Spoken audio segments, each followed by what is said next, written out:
Let's get to the combined 11. Ramsdale, De Gea. I'm going to go with Ramsdale because at the moment for me, There is no way I go with. There is no way I go with Ramsdale because there's no better let me goalkeeper tell you in the this. world at the moment. He's He's not in the the best debate. goalkeeper in the world. That's an insult to people like Alisson, an insult to Manuel Neuer.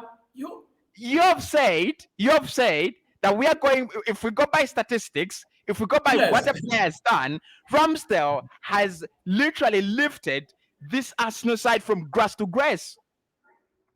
How many clean sheets have Liverpool kept this season? I don't know. I think I should look up that. And even Man City has kept more clean sheets than Arsenal. You know that? There are not more than 4 goalkeepers that have kept more clean sheets this season. Only two teams have kept clean sheets more than Arsenal. That is Liverpool and Man City. Let's look at that. That's it. Clean That's sheets Liverpool and this Man season. City. Where are you? Clean sheets this season. Where are you? You have Alisson. You have Ederson. Yes, there is Chelsea. And then Ramsdale is in that tire. 12 clean sheets this campaign. 12 He's clean sheets. He's fourth. Right? 12 clean sheets. 12. Then your benchmark has been destroyed totally. Why?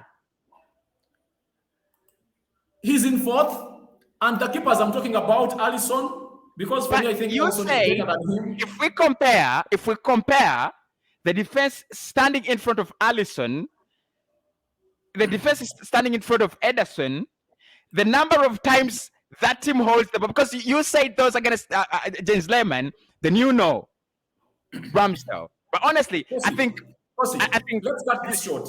One thing we're not going to agree on.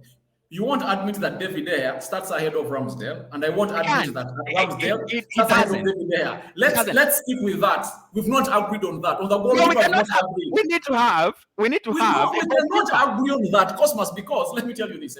We're not going to agree on that because when you look at David De Gea, okay, he's one of the best. Let's do this. He's the best shortstopper right now in the Premier League. I want you to make a case for David De Gea this season. And then I'll make a case for Ramsdale this season, and then we will decide. Make your case. My case is simple. I'm not going to argue a lot. One, the reason as to why people will come out and say Ronaldo is uncomparable to anyone because of the years he has been here and what has been doing. You get? David De Gea has been here for so long. He has done it year in, year out, and even this season, he has done it. No goal. A moment, I'm ending. No goal has gone at the back of the net of Manchester United that anyone will come in here and blame David De Gea. All of those are silly mistakes by the defense of Manchester United, right? You okay? And what Ramsdale is doing is the same thing De Gea is doing. You get Arsenal, right? At Arsenal. Yeah. And now, Ramsdale has conceded less goals, right? Because Arsenal have a better defense than that of Manchester United. Come on. Come on. Let me tell you, Cossy. We are going to do this. We are going to do the back four, and you are going to see which team has more players in the back four. It's going to be Arsenal. Lads, let us know who you would go for. Agree to disagree. I will agree with him. I'm going to go with David De Gea, the Spanish side in me, just that little Spanish side in me. Not the Spanish side in you. I appreciate Ramsdale. You know, there are very many off-camera conversations we've had, Cossy. You know, I'm open to Ramsdale. You see, I've just even made a very big complex comparison with an invisible goalkeeper. Yes, it shows you how much I believe in him. I really like Ramsdale. You get, because I really like his flexes, his fists on the ball, and everything he's doing. I really like it. He's really massive. He's a good goalkeeper, but I really believe that, you know, it takes time. It takes time for a player like Ramsdale because he might be a one-season wonder. That's why you cannot rely on him. And by the way, it's going to be very easy next season. If Arthur Ramsdale comes out and puts up a performance like the one he has put up right now, it's going to be very easy to come in here and we really say, oh, Ramsdale is the real guy. You get? Because Yeah. he has been consistent. The reason that's why I'm going with David De Gea, he has done this for years. And if at all Ramsdale goes ahead to do this next season, obviously, he will have a go. And secondly, United would have really changed because Eric Ten Hag is here, and there won't be excuses from Manchester United that the defense is poor or what, because we all know what Eric Ten Hag comes with. Now we'll be at ground level, and now we'll be saying, all right, Arsenal has good defenders, United is organized. Now let the statistics flow and let Aaron Ramsdale show us what he has for us. But to me, I really believe that he's a good goalkeeper. But for me, I side with David De Gea. You get? I said I'm going to side with you for one reason. The Spanish side in me for David De Gea. Cossy, And also, I don't think you're going to have many. I'm just going offset for just a second. Just keep telling these people why you sided with me. Right. Then I'm going to come back and go to just a minute. All right. So listen, lads, we've gone with David De Gea.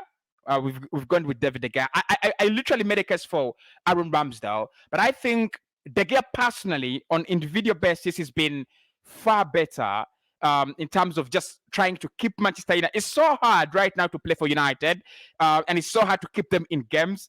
So I've gone with David De Gea because I thought individually his individual performances have been really, really outstanding. I'm back.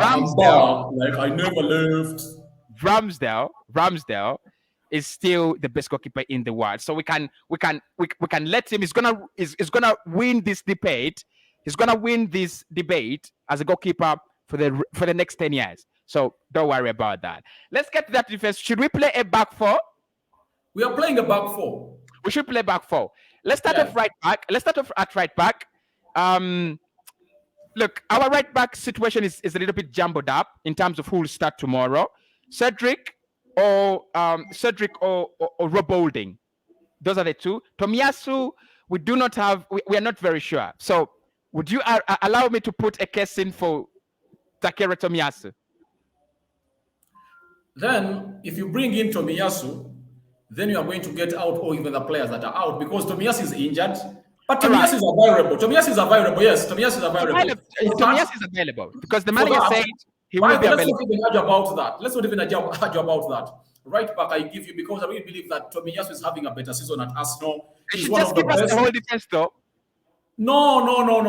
Right, Tomiyasu gets in. Left back Kieran Tierney is out. Right, He's out. So Nuno Tavares is the deputy. Yeah, maybe they're out. He's not better than Alex Telles. But this is my question. Yes. What is good about Telles? He might not be as faulty as Nuno Tavares, but there is nothing good, like so good about Alex Telles. He's not that outstanding as well. Not that outstanding. He's not one player. I don't think he's one player that let me bring out this very well. Yeah. If Shaw was not injured, Tierney not injured, obviously the best left back in the Premier League, next to Robertson, is Kieran Tierney of Arsenal. You get? That's it. No question. Yeah, no question. You get? After Robertson, maybe behind Luca Digne as well, because I think Luca Digne is really talented and is so good.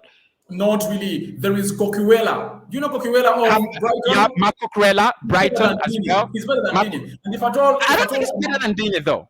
If at all I'm Mateta, I would go in for that blood. Because it looks like Kieran Tierney's injury is really going to increase. If we had ranked the best left backs in the Premier League, there are so many players out there. You have Tino Livramento, Southampton, Cucurella, Luca Digne. You have João Cancelo. You cannot forget João Cancelo, though he's played on the left back, but there is no way I'm going to consider him as. But in the Euro, they did it. They got out Luke Shaw and they put there. Is it Spinazzola? That guy of Italy. He played Spinazzola. I can buy your argument of Cancelo because almost the entire games of the season he has been playing. Yeah, he's been playing to the left. Yeah. So left back, left back. I don't want to go with Telles, honestly. No, I can go with Telles because Nuno Tavares' weakness. You Let me cannot tell make you, me. all the strong attributes of Nuno Tavares, Telles has them. Going forward, he's spark. Yeah, but literally, defensively, Alex Telles is better than Nuno Tavares. This season is not impressed. This season, he's not impressed. Let me tell you, Paul Pogba is the best for me, best central midfielder in the world. I just love him and I rate him that highly. But he doesn't get into my team 9-11, even if I was comparing him with Yves Bissouma. I don't put him in there because of his performances for United. So Telles has not impressed.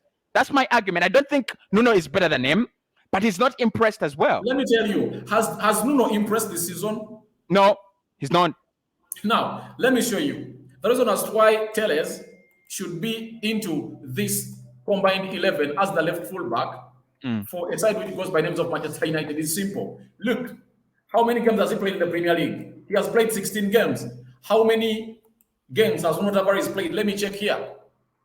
Nuno Tavares, let me check. But again, we are talking about... has played 17, but the 17 games he has played, most of them he has not been starting. Even his manager does not trust him on the job. No, he's a backup. Out of the squad when he was not injured. Player. He's a squad. He's a squad player. He's a backup player. The left back. He's a backup player. How can you compare? And actually, he had a very, very good game against Chelsea. Right? He had a very good game against Chelsea. Look, my problem with Telles, and Telles has actually, gotten all that time because of Luke Shaw's, inconsistency with fitness. Shaw is getting injured every time, and I think ever since the Euros, he's never been that fit. But apart from that, I don't think Telles has been is that impressive. Cossy, yeah, I'm not going to allow this to happen because the entire central defense is going to go to Arsenal, and I cannot allow your inconsistent player, who even your manager does not even trust, to play as the left back. You get to be put ahead of a United player who is trusted by the manager, and he is always on the pitch. And every time he's on the pitch, he really puts up his best. And United, no single person, all fan of Manchester United has come out and said, we lost this game because of Alex Telles. That person is not there. But has he been impressive? He has been impressive. How impressive is he? It's not impressive. That is my argument. It's not impressive. No, let me ask you. In the situation you're having right now, when you're at Arsenal, Nuno Tavares and Alex Telles, who do you feel? I would definitely take Nuno. Why? Because I don't see anything special with Alex Telles. I don't see anything special. Alex Telles, going forward, Telles, Nuno Tavares has are the same attributes that Telles has going forward. I don't think his crosses are perfect. I don't think he's very. I don't think he's lethal. I don't think he's lethal. Like, do you know that's why you say his crosses are not perfect? The two teams play, Arsenal does not use a lot of width. You get? They cross down, and then they let the fullbacks really have a lot of space. That's why you see it's very hard. Even when Bukayo Saka holds that ball, he just cuts inside. Even when Emily Smith-Rowe or Martinelli gets that ball, he rarely utilizes that line. You get? They cut inside. These people really have a lot of space to cross in. Do you know that's why Robertson, if Robertson was at Manchester United, you get? He wouldn't have been bringing those crosses perfect as at Liverpool. Because at Liverpool, each and every time he's bringing that cross, he is almost a free man. Alex Telles is under one of the best footballing minds. Ralf Rangnick is under one of the best modern football minds. Ralf Rangnick. He must impress. We can see that Jadon Sancho has impressed. Let me ask you. Telles has not. Telles, honestly, has not. Okay, we will go with Telles because it's the only option. And I'm going to say this, that we are going with Telles because Nuno is not better than Telles. He's not better than Telles, but Telles has not impressed as well. The prospect of Nuno Tavares becoming a player better than Telles is there. And I admit, because I really believe that Bruno Tavares, he will look at his structure, his talent. He just needs to know the positional sense. You get? When to go forward, when to do a right pass, when to do a long pass or a short pass. You know, those are things that really are disturbing his game. But And right now, he really has to do a lot. You get? But I really believe that Teles is better. Why? Because of the experience he has had. You get? He's aged, he's an aged man. And secondly, when you look at the stats, when he's playing for Manchester United, how many times have you seen him being exposed or sat down when they're getting past him? but that is not You the only can't thing. even remember one. But if Bruno Tavares, we can sit here and bring close to 10 occasions when Bruno No, Tavares has been exposed. listen. I know Tavares this season has been very inconsistent, right? But then I'm saying, if we mention offhead the best fullbacks, the best left backs in the league, 10 left backs, I don't think he comes any close. I literally don't think he comes any close, Alex Telles. He doesn't doesn't. come any close. I told you. The reason as why you've reached this far in this argument is simple. Because Kian Tierney is out and Luke Shaw is injured. And I told you, even when Luke Shaw was here, would have been here. On every day, I would go with Kian Tierney because Kian Tierney is a better left back defensively and going forward. And he's aggressive. His work rate is immense. Right, center back. Now with center backs, there is no question. There's no question here. You've had Gabriel. You've had one player who's done it whenever he was on the pitch. But how many times was he on the pitch? I think around. Let me tell you this, Cossy. Yeah. Don't talk about any United central defense into this because any United central defender into this. Do you know why? What have they done?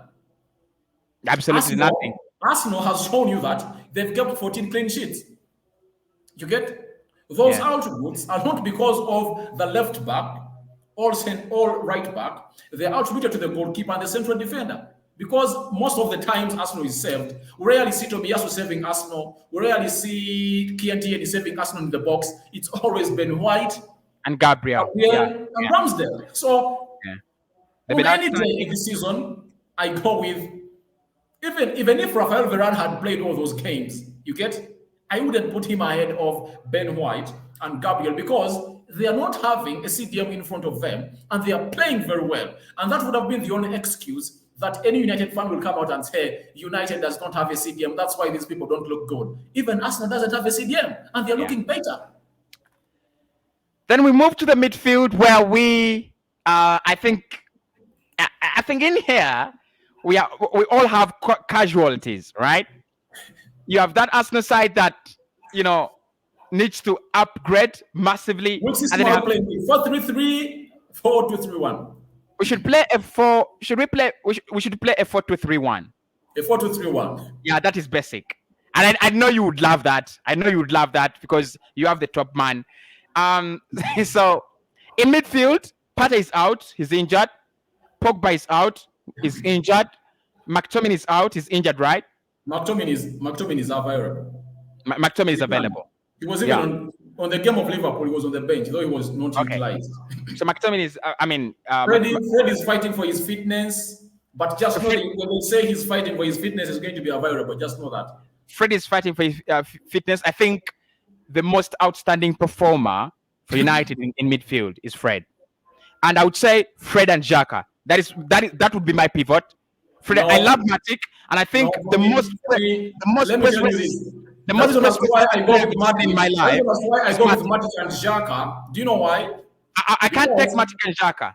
Do you know why? Yeah. Xhaka has proven that he's not a CDM. He's not. Yeah, definitely, 100%. But Nemanja Matic is a CDM. People come out and say Nemanja Matic doesn't have the legs, but Nemanja Matic played the game of Liverpool 90 minutes. 90 minutes, yeah. To me, it's good. Nemanja Matic, I cannot go with Freddie because Fred lacks positional sense. And most of the times, he does not, it takes him a lot of mistakes to do one correct pass. But he's been Manchester United's best midfielder.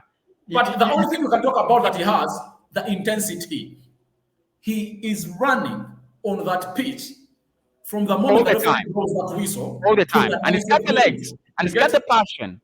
I you think get. he's one of the few United players that play with passion. But I really believe that with this team, as we've really put it up, I think when you have Xhaka and Matic in the midfield, I think it's going to help a player because there is a player I'm going to get out of this team and it's for Manchester United, and people are really going to buzz at me, but I have to do it because he's not supposed to be here. Because I told you that every player is as good as his last 90 minutes has played. Yeah, You get? yeah, absolutely. So there is a player that very many people of Manchester United believe is going to be my combined 11, but I'm going to kick him out.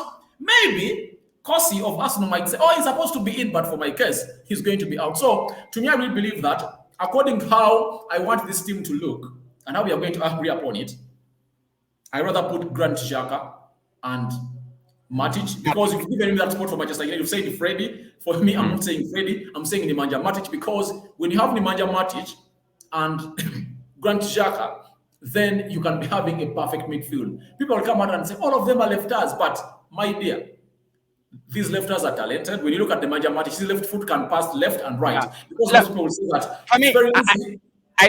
I don't have a problem with Matic. My case with Fred is all season, when all players have been broken down, when all players have been destroyed, like emotionally, he's stood his ground. He's been there, especially playing alongside Scott McTominay in many games. I think he's really looked well on many occasions. But if you prefer Matic, I got no problem because he's very, very press resistant.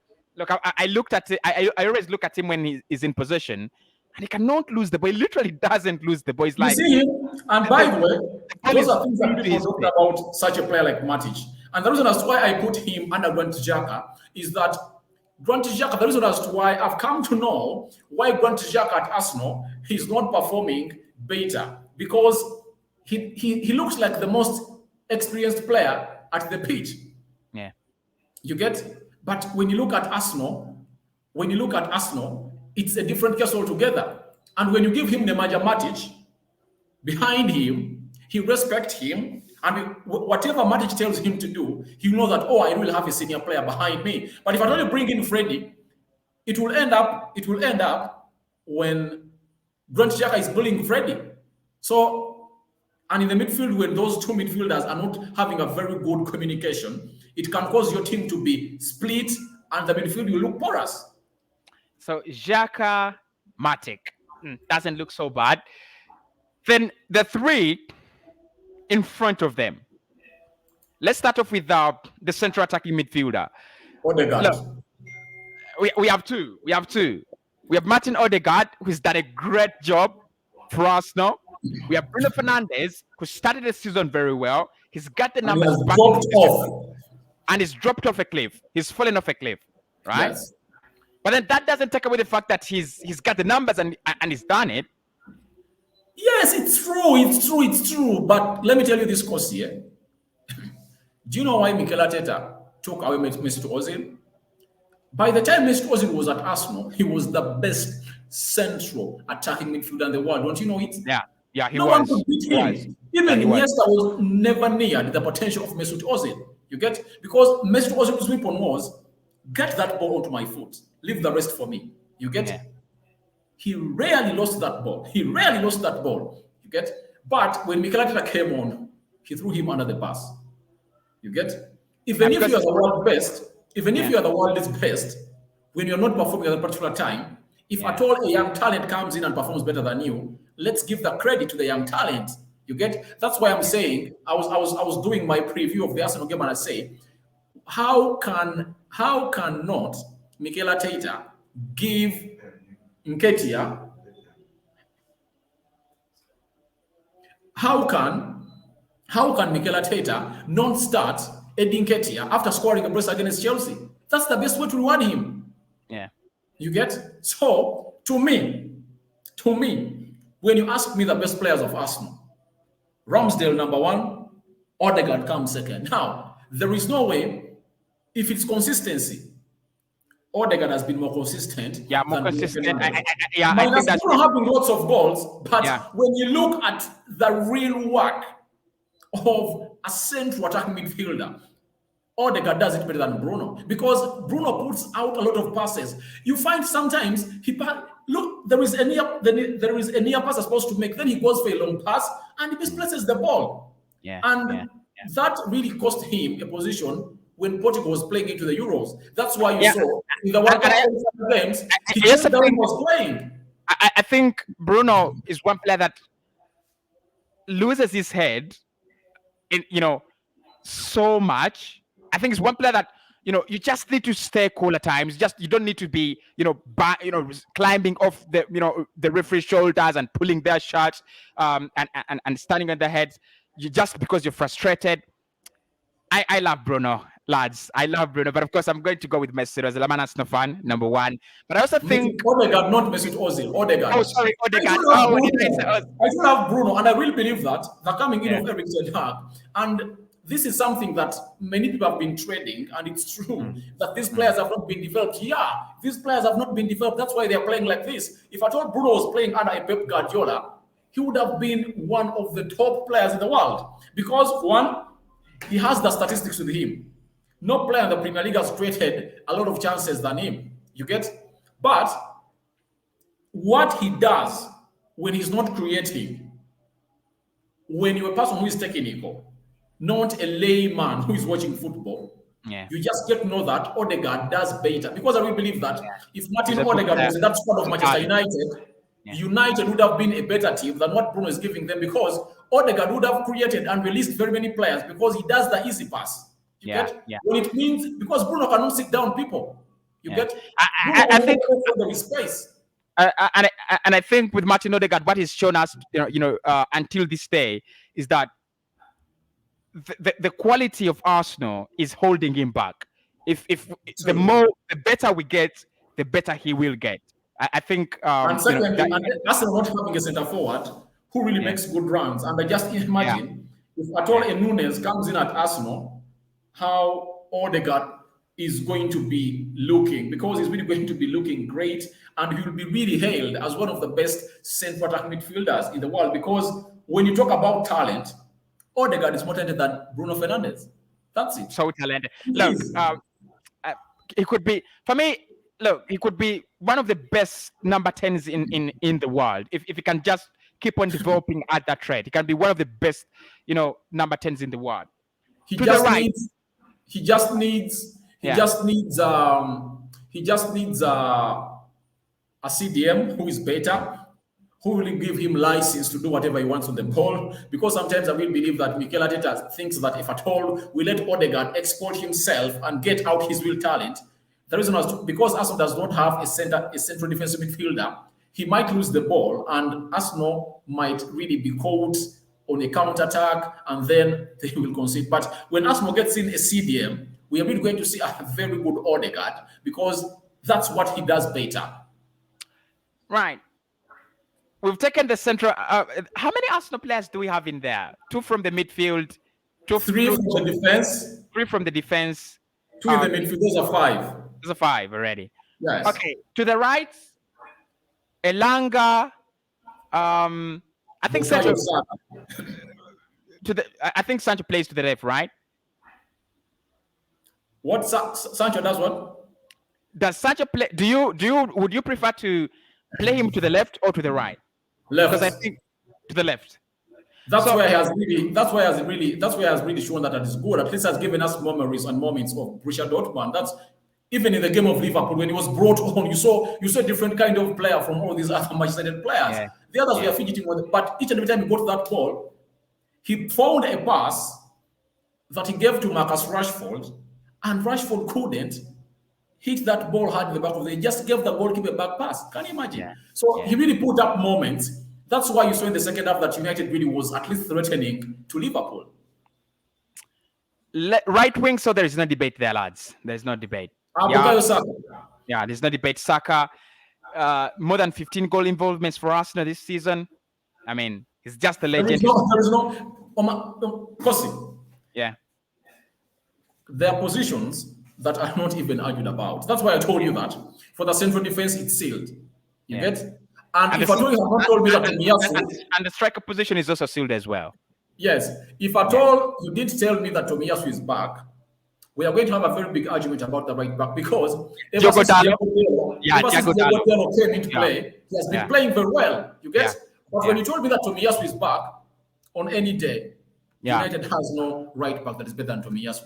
You get? Because if at all we had someone who is like a Trent, when going forward is better and defensively is bad, you would have really capitalized on that player is good going forward and has a couple of assists. But defensively, Aaron Wan-Bissaka is not better than Tomiyasu because Tomiyasu is hard. He's hard.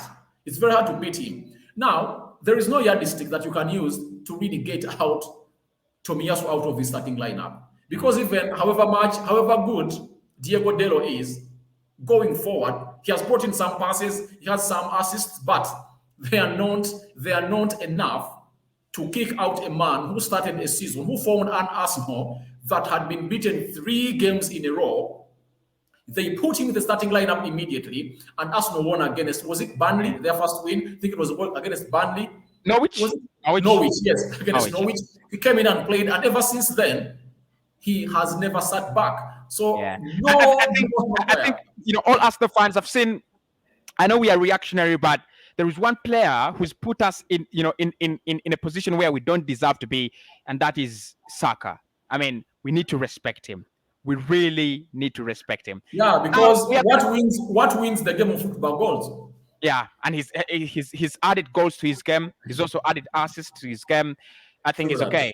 So up top, we'll play Ronaldo. Honestly, 15 goals. No striker has scored more or even equal to him between both sides. Now the debate is to the left. Rashford, Sancho, Martinelli, Smith Rowe. That is where the debate is. That's where the debate is. For me, it depends on the manager. What do you want? Personally, if you want assists, you get? Yeah. You go with Sancho because Sancho is not a selfish player. You get? If you want goals, then Emily Smith Rowe comes in. Because when you look at Martinelli is good. You get?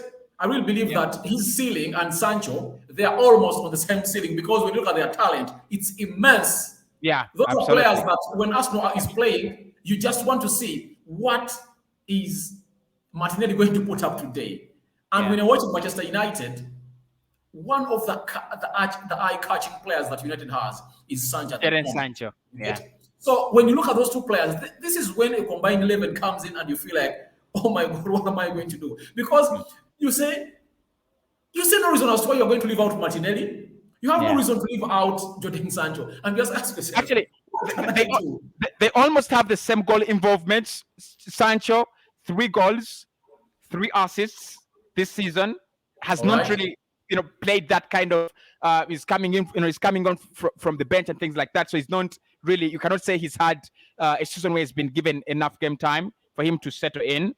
Martinelli didn't start the season because of Emile Smith Rowe, who's playing in that position. He's also had 8 goal involvements, 5 goals and 3 assists this campaign. So they're almost at that level. The only player there that has been outstanding is Emile Smith Rowe, and he's played more minutes than any other player. As if we are going to compare with them, he's played more minutes than any of them. Actually, he's played 28 games and has 12 goal involvements. If we are going to go by season performance, I would go with Emile Smith Rowe there. That's why I've told you. That's why I've told you that if you are to go with goals, Emile Smith Rowe takes that spot. Yeah. If you are to go with assists, that a player who is really going to get you something different, because Emile Smith Rowe has an eye for goal. He's not so much selfish, but when it comes to creating, you cannot really compare him with Sancho and Martinelli because their creativity involves sitting down players, putting in entertainment. You get, it's so much. The package of Sancho and Martinelli is so big. But if I told you to go with goals, Emile Smith will take that spot. However much Sancho is really brilliant, Martinelli is doing great. And I know many Arsenal fans will tell me, Cossy, it's a no-brainer. There's a video I'm working on. It is Arsenal's best performance of the season. and I want to do them in an 11. Then I'm asking, do I play Emil Smith Rowe there? Do I play Gabriel Martinelli there? Because Martinelli has been so exciting. Smith Rowe is not that exciting as a player, but he's good. You know, he has got the numbers backing him, and I think he's a talent. I mean, when you watch him, when you look at him, you're satisfied. But Martinelli is very, very, cheering. So let's say the 3 goes to Arsenal, CR7 up top all day long. Personally, I would say, and then Matic or Fred. We've gone with Matic alongside Granit Xhaka. We've gone with Matic. Yeah, because and it will be too naive, you get, to let out a player who has really had almost his first full debut season at Arsenal. That is Emily Smith Rowe, and he has scored in those goals. Yeah, exactly. And then we kick him out of this combined 11. You get, at the beginning of the season, it was very hard for me to put him into the combined 11 that we did last time. Did we do a combined 11 when Arsenal was going to play Manchester United last time? Did we do I think we did. Yeah, we did. Did Smith Rowe make it? No, he didn't. I didn't think he didn't make it. You get? So I will believe after having that season, there is no way you can bring Sancho or Martinelli next to Emily Smith Rowe, because in this game of football, it has changed. Yeah, it's the numbers. The number of goals that you put up, you get, really push you higher than your competitors. So to me, I will believe that United has David De Gea, Telles, Matic, and Ronaldo. 4, not bad, because I've watched other combined 11s. They've done 6 against 5, and this being 7. And the reason as to why it has been 7 against 4. It's the coming in of Tomiyasu. Because if Tomiyasu had not yet returned, then Diego Dallo would have taken that position comfortably, because I don't believe that I can play Cedric Soares on any day when I have Diego Dallo. It is even evident on the national team of Portugal. They both come from Portugal. Suarez is not called, but Diego Dallo is enjoying some playing time at Portugal. Yeah. And right, so let's get to our predictions. This is where we will agree to disagree now, right? We've agreed, and now this is when we disagree. Predictions: Arsenal, United. We've not lost to Manchester United in our last 3 home games at the Emirates. We've won all of them, and we've not conceded a goal. But we've never beaten them 4 games in a row at home. It's going to be the first time, and I know we'll do it. So it's going to be the first time. No matter the lineup United bring, I'm going to go Arsenal 2, United. Look, there is Ronaldo. I can't disrespect that, Ronaldo and say no goal. But I'm going to say Arsenal 2, United 0. I don't see how they bounce back against us. If they bounce back, it will be against Chelsea, not against us. None. So Arsenal 2, United 0. That's it. Strong prediction. All right. I'm putting a disclaimer. All right. If you talk about the most inconsistent team in the world, it's Manchester United. This season. You don't know what they have in their basket. Yeah. You don't know what they have in their bag. You get? Their mindset, the way it shifts, because the only way United can come up and beat Arsenal is when Bruno, Ronaldo, and Sancho have a better game. Yeah. And we've rarely seen this season. When Bruno shows up, Ronaldo won't show up. When Sancho shows up, because I've seen games where Sancho has given Ronaldo close to 3 balls inside the 6 yards area of the opponent's 18-yard box. And Ronaldo couldn't score. So I cannot even rely on Ronaldo, because days come when he's on fire and other days come when he's off fire. But generally speaking, the only way United can get a result in this is one. Those 3 players coming up and really appear or represent for the occasion, of which it's hard, because it's like a dream. You get?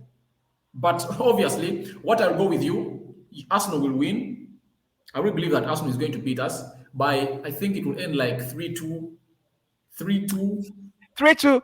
3-2 So many to 1. goals. Yeah. 3-2 to 1. 3-2 And to a win 1. for Yeah. Manchester United is going to be a shocker to me because I don't like I went to the Liverpool game because I went to the Liverpool game and they're going to smash us. But the problem was the way Harry Maguire gifted. That's my only Yeah. problem. 3 goals gifted by one player. That means if Fatoria had a better defender, it would have been. And by the way, I have forgotten that Varane is back. And I've read a story that Ralph Ragnick is going to bench Harry Maguire. If Harry Maguire is benched, and have a Lindelof and a Varane into that central defense, then you are up for a task. You are not going to get easy goals like those you got against a side which goes by the names of what? By the names of Chelsea. Remember, even that goal that you scored and you guys were ahead at Old Trafford, it was because Fred started on the foot of David De Gea. You get?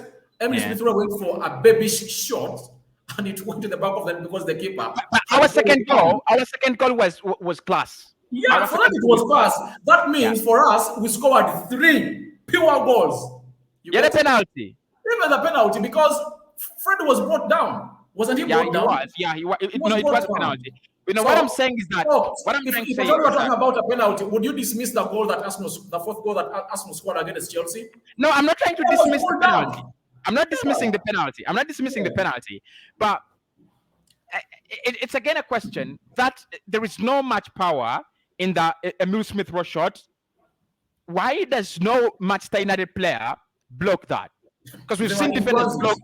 They were in transit. You see, when they bring a corner, it's punched out.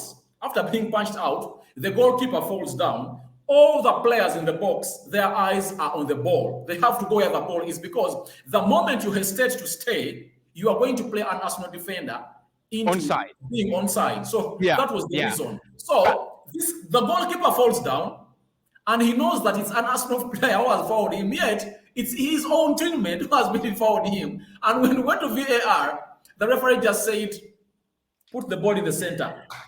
But by the way, I'm not discrediting Emily Smith Rowe because those are moments that decide big games. Big games are not decided with huge moments. Those are moments that decide big games. Simple like those, babyish like you see them, they come out and you lose. And if at all United never responded immediately, the game would have gone like that. Remember the other game when Mikel Arteta came in at Old Trafford and beat us by 1-0. Arsenal never put up a show, but they just got up a penalty stupidly caused by Paul Ebile Pogba, and Arsenal got the win. Obviously, none of the team, apart from the first half performance that Arsenal put up because they smacked the crossbar, that was Willian. Yes, there are some 2 saves that were put up by David De Gea.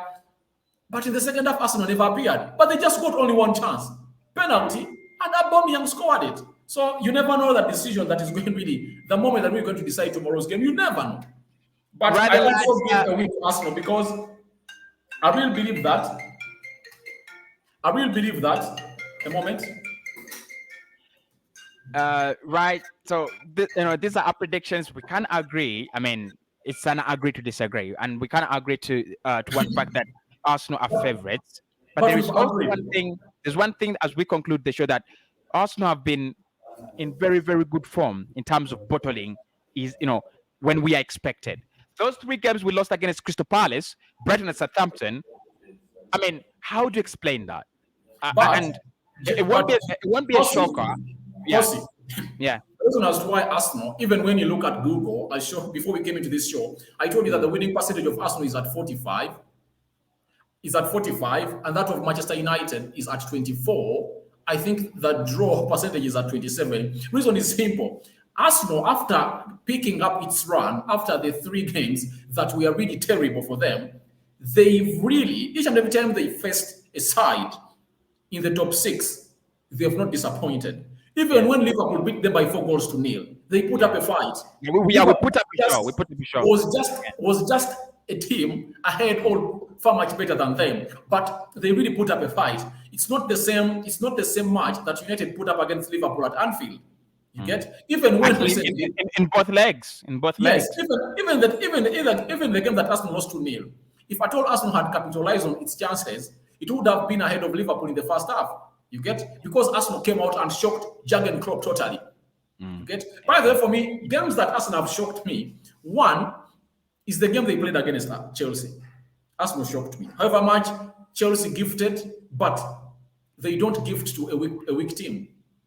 Even if they gift, the strong ones come up and get up what they've gifted. You get? Even when we are at school, fighting for Gweke, for that popcorn thing into the dormitory, the strong ones used to take it. Yeah. The weak ones would go out and cover themselves in their bed and start crying. You get? So, Arsenal, I don't take the credit of Arsenal putting 4 goals up against Chelsea. It's not news because Brentford came out and put 6 against them at Stamford Bridge. Anything can happen at Chelsea. And they're really going through a lot of turmoil. But Arsenal should watch out on this. Rafael Varane is back. He's playing with Victor Lindelof. And I don't know what the midfield is going to look like. For me, I really feel like he's going to go for a 4-3-3. He might go with Scott McTominay, Bruno Fernandes, Lingard, then Sancho, Ronaldo, Elanga. And if at all he decides to go with Nemanja Matic, I think he can come. I think if at all he puts Nemanja Matic and Scott McTominay in the midfield, it's really going to be a hard one. But I really trust Arsenal because they have something to chase. Manchester United has nothing to lose. Because if at all you've lost to Everton, you've lost to Watford, you've lost to Leicester City, you've lost your lead against Aston Villa by 2-0. You had led 2-0 for 70 minutes and you couldn't capitalize on it. Then, if you lose against Arsenal, should we come here and cry? And if at all United wins tomorrow, I'm going to be surprised. I'm going to be shocked. It's going to be a shocker. Absolutely. Ralans, thanks for watching. It's been a very, very heated one. But of course, we'll be back on Monday with episode 3 of the African Rivalry podcast. I mean, Arsenal, do not do this to me. The worst we should do is a draw. I mean, I don't want to be on the podcast after arguing. And I remember one day when Arsenal was being battered left and center, I found Cossy on the live saying, I'm not going to do a watch along again. I'm not Honestly, going to do a watch along again. Honestly, because it's so difficult to be in front of a camera when you're losing a game. It's so difficult. But for me, one thing, the difference I have is that I don't lose it when we are losing because there are things you expect in a season.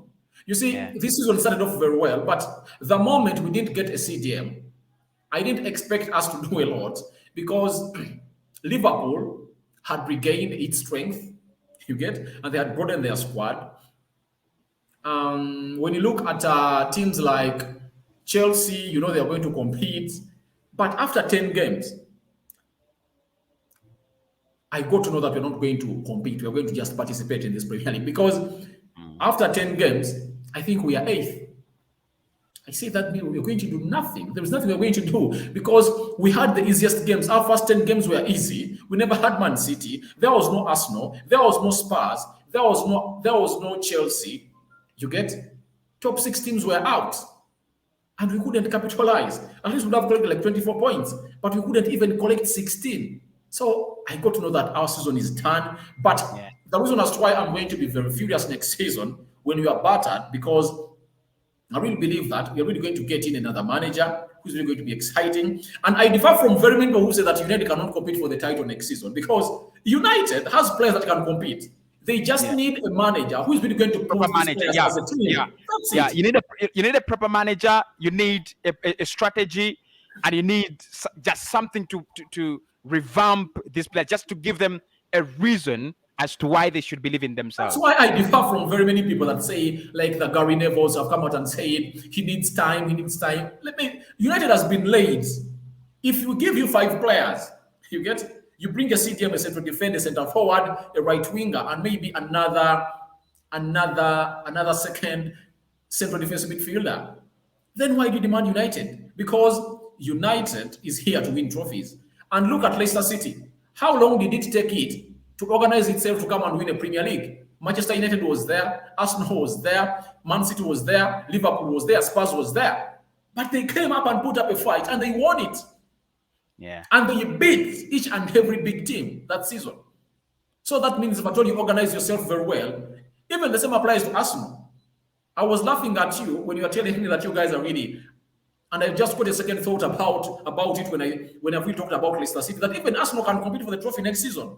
Because competing for the trophy, it just requires a team to be organized. If at all you are organized and you have a team, like Mikel Arteta right now, he brings in four players in that team. Trust me, he's going to give Man City, Liverpool a run for that trophy. We wait and see. I hope we do it. I hope we do that. Like Mikel said, he wants to win the Champions League in 3 years. He will. He will. And next season, if he doesn't go to the Champions League, then he'll be a liar. But that is it from us. This episode 3 drops on Monday live. Make sure you watch. It's gonna be lots of it. It's going to be lots and lots of it. But don't worry, I'll bring you Rukan's match reaction on Saturday. Sorry, I'll bring you his rematch reaction when we beat them. Goodbye.